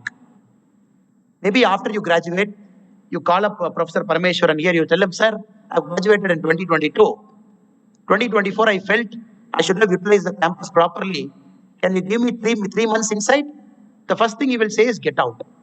because we are respected till we are inside the campus. After you go out, you are an alumni. You are no more a student. So use it till you are inside. The moment you go out, you don't get the same degree of independence like how students get here. Thank you. Next. Next question. Please introduce yourself. So good morning, sir. I am Hariharan from Chennai. I'm doing my second year in aerospace engineering. Sir, it's very glad to meet you. And we know that you were an IPS officer and you are having a very inspiring lifestyle. People of Karnataka and of course here everyone loves you a lot. So could you share us who inspired you? Because you inspired us in a very long term. So could you tell us who inspired you and what way they inspired you so that we can have a way in our life so we can follow them? Thank you, Hari. I'm not sure whether I really inspire you. I live my bit of life, and maybe if you can take something here and there, I'll be very grateful and happy for that. My life is life of a bit complexity in the initial side, where at the class 12, if somebody asked me what you want to become, I was clueless. There are only two choices in front of me, either to become an engineer or a doctor. But I felt studying medicine would be tough. At the class 10, you have to decide whether biology or computer science. I said, I cannot do that. I'll take a simpler one. I do computer science, then engineering. Again, engineering, I don't know. Again, why mechanical engineering, I don't know, but I studied. But after finishing the mechanical engineering, if somebody asked me what you want to do in life, I said, I don't know. I don't know. When many of my friends in the class, they all took up a job, I was the only guy in the class who never took up a job because I didn't know what to do with a job, whether to go join, go through the training, work, because I didn't know what I want to do. So this thing was there for me for a long time. Then MBA, Lucknow, UP by fate. There's some kind of an understanding I got about life. Okay, maybe this is what I want to do. I want to serve people, help others, make my life more meaningful. Probably I felt civil service is the better one, went there. Civil service is a huge teaching in a country like India, where you have one IPS officer and IAS officer for one district as the SP and the collector. You deal with an average of 14 lakh to 20 lakh people in the district, all kinds of human beings. 1 to 3 years you spend in a district as the SP of the district. You see all kinds of things. That was a cop. You see death, brother. Death. Death is a great teacher in life. Great teacher in life. Great teacher. Nothing teaches you more about life than a simple death. And unfortunate to see a lot of deaths. Murder, brutal murder, somebody just falling down and dying, somebody going in a car and dying, somebody going in a horse and dying, somebody traveling in a family, happy family, joyful family, within minutes going under the truck and the whole family collapsing. Or in some cases, extreme cases, in my book I've written, the rape and murder of a 10th standard girl. It is also a death, a horrible death, a death which we wish shouldn't happen to any other person. So all this process when you go through, I somehow felt your soul gets cleansed. Because you have to see everything. You have to hear everything. You have to see the photograph. You have to see the postmortem. You have to see all those horrible things. And more than that, you got to sit with the parents, explain to them this has happened. Just imagine. Many a time, unfortunately, in being a cop, we will be the first person telling their parents that their loved one has died. They're shocked, they're crying. And police station, when you write the FIR, when you write the procedural formalities, when the father and mother patiently waiting, crying with the tears in their eyes, because only when you do the procedural formality, only if it gets completed, then probably the postmortem will happen. Then probably the loved one's body can be handed over to them. I was a witness to all those unfortunate moments in my life. Unfortunate moments. People, there'll be just tears rolling in their eyes, the father and mother quietly sitting in a police station chair, just for that one signature because they have to put it. So when you go through all those things, brother, you understand life is something beyond what we live. Beyond what we live. There are some beautiful, noble people. They might not have done any mistake in their life. Still their son or daughter gets killed in an accident. Like you, at your age, they come to a campus, they drive a car, drive a two-wheeler, drive a motorbike, they go get killed, they kill. But when you look at the life of the father and mother, they lived purely blissful lives, spotless life, clean lives. But you ask the question to the God, wherever God and the Almighty and the universal forces are, why to him? Why to him? Why to this parent? Why to this mother? And why should people like me, probably the middlemen operating in a system, in a bureaucratic system, why should I see that pain? Why should I be the forebearer of that bad news to them? So, for you also, I think your life will take you in those places. I don't know, whatever jobs you do, you will go through all those moments. That purifies your soul.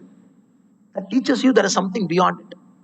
When a girl, 10th standard girl, in Baindur in Udupi district, she was supposed to come home at 6:30. She didn't come home at 6:30. When the parents started searching for the girl, they found the girl's body at 8:30 in the night. She was raped and killed. We arrested the accused within a matter of time. When I went to the girl's home to convince her mother, as the SP of the district, when I told her mother, look, God has taken your child, I'm so sorry. But we did our best. Who has done this to your daughter? We have caught them. They will go through a judicial process. They will get punished in our system. The first thing the mother asked me is, I don't care about it, sir. I'm repeating again. The first thing the mother told me is, I don't care what you did. For me, it doesn't matter. All I care is, can you bring back my daughter to me? She is not bothered about judicial system. She is not bothered about the process of law. She is not bothered about, she doesn't even know who are the faces of those people. What are the faces? How do they look like? She didn't even care. All she wanted was, can you give me back my child to me? So you live in those moments. You live in those moments. You convince them. So all those moments taught me. I take a lot of inspiration from those moments. A lot of inspiration. A lot of inspiration from people in their unfortunate circumstances. Many a times it is also the fortunate part. But somehow I felt it is more than the great things you see, people happiness you see, joyful people you see. But the real meaning of life for you comes in those unfortunate moments when you question everything about your life. Why this is happening, why that is happening. So I'm not asking all of you to put through yourself through that. All I'm saying is, get out of your comfort zone. Till you're in your comfort zone, the comfort zone will never allow you to see things the way it is supposed to be seen. It is more like a Maya. Again, in Yoga Sutra, Swami Vivekananda talks very beautifully about Maya. How the screen of Maya in front of your eyes, it hides everything. The Maya gives you worldly pleasures. It gives you everything, whereby you don't see the true meaning of life, which is actually beyond that wheel. How to lift that wheel? Lifting that wheel itself is the essence of Maya. So only thing I would tell Hari is, I cannot pinpoint one guy, two guy, three guy here, but I can pinpoint thousands of people who taught me. Even I'm an imperfect human being. All of us are imperfect human beings. We are in the process of being perfect. For some of us, it might take 90 years. For some of us, it might take 100 years. For a person like Adi Shankaracharya, it is a matter of months or years. But like many of you, I am also an imperfect person trying to become perfect in the process, making mistakes, learning from it, learning from all those things. So I would say you will also go through it. When you come out of your comfort zone, that will teach you many things. Probably put all those teachings for the betterment of humanity. Thank you. Thank you. Thank you, sir. I now request Brahmachari Matru Kripamrita Chaitanya, Brahmachari Nikhilesha Amrita Chaitanya, and Brahmachari Gangadhara Amrita Chaitanya from Mata Amritanandamai Bhatt to present a memento to our chief guest as a token of our deep appreciation. Audience, please put your hands together. Give him a standing ovation.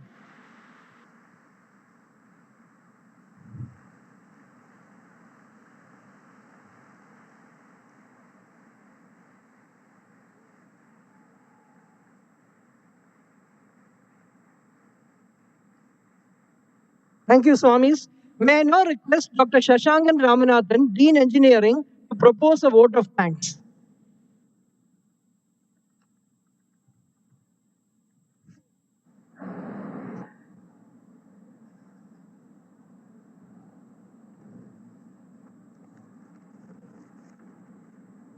Om Namah Shivaya. All of those students who are leaving, if you come back, you'll have fun. How about that? Let's get back. Please. Let's put a big round of applause to Sri Annamalai the Singam.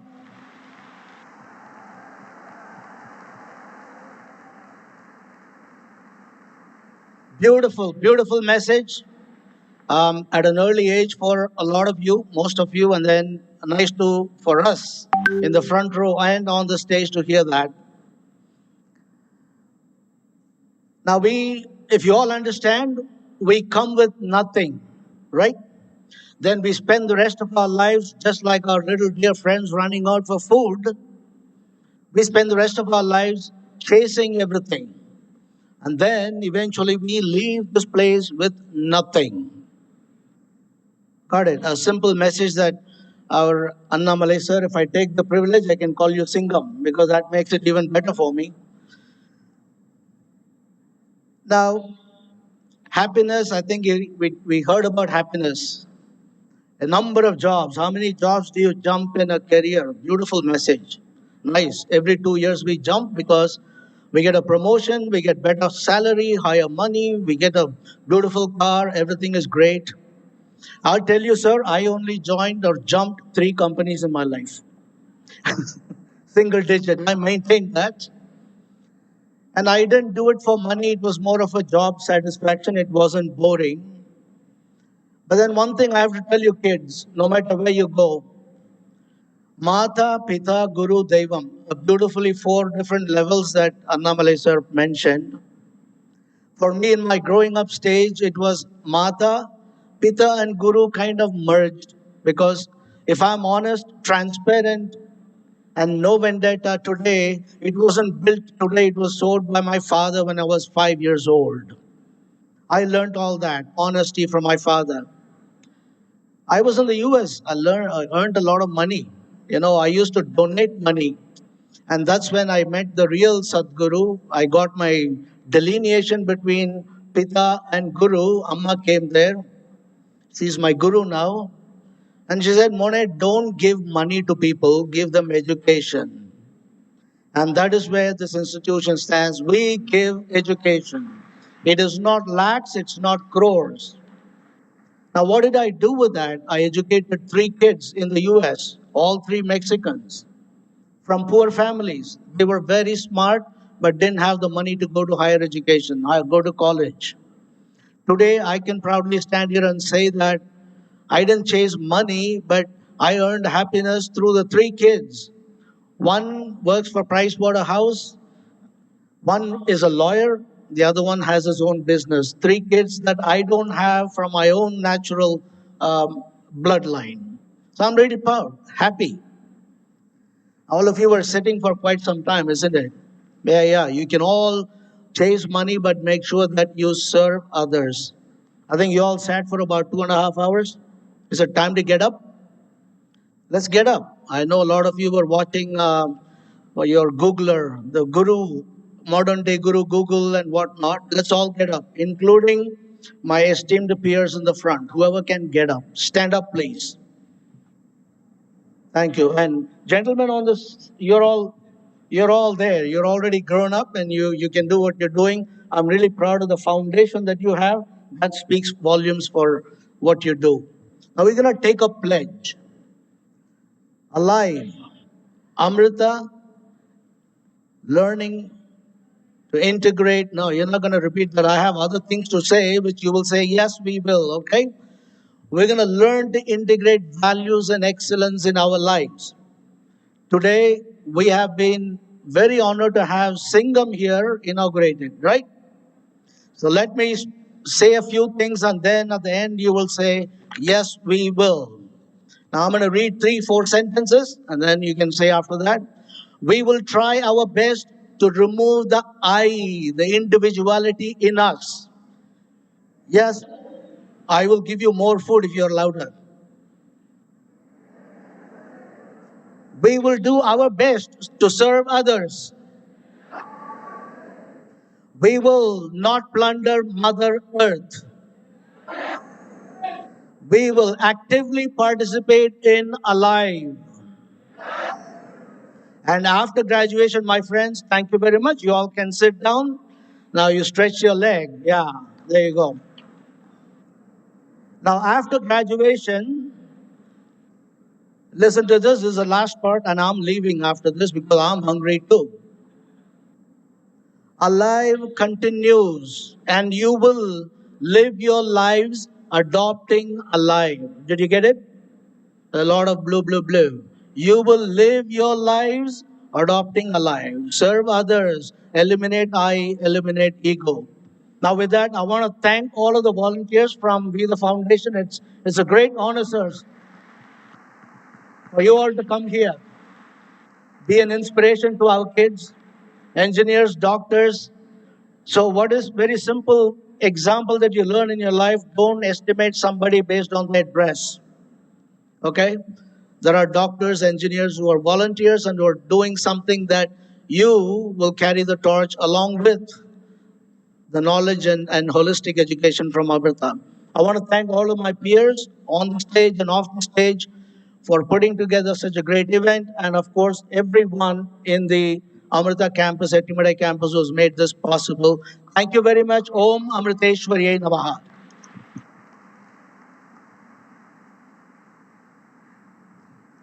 Audience, please rise for the national anthem. Please rise for the national anthem.